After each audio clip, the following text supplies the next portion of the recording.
অনিকেতের সাথে শ্যামলী মানে বর্ণমালার সম্পর্ক রয়েছে জানতে পেরে শ্যামলীকে ঘরে বন্দি করে রাখলো চন্দ্রশীষ রায়।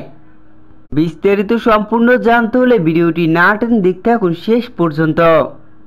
বর্ণমালায় যে শ্যামলীর সাথেই সম্পর্ক রয়েছে অনিকেতের, সমস্তটাই জানতে পারে চন্দ্রশীষ রায়।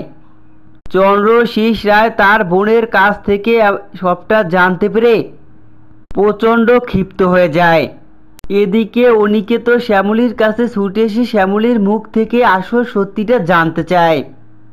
কেনই বা অনিকেতকে ঠকিয়েছে শ্যামলী অনিকেতকে ঠকিয়ে চন্দ্রশীষ রায়কে বিয়ে করেছে।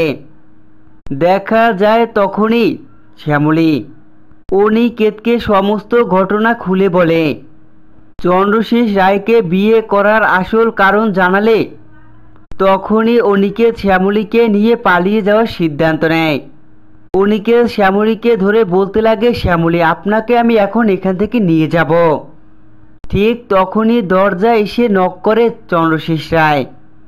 চন্দ্রশীষ রায় এসে ঘরের ভিতরে যে শ্যামলীর সাথেই কথা বলছে অনিকেত, এইটা বুঝতে পেরেই জোরে জোরে দরজা নক করে আর বলতে লাগে, আমি জানি বর্ণমালা, ভিতরে তোমার প্রেমিকা রয়েছে।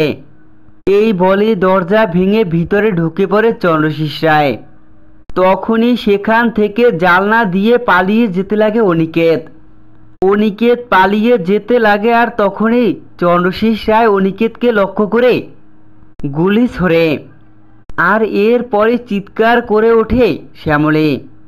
দেখা যায় শ্যামলী প্রচণ্ড ক্ষিপ্ত হয়ে যায় চন্দ্রশীষ রায়ের উপরে।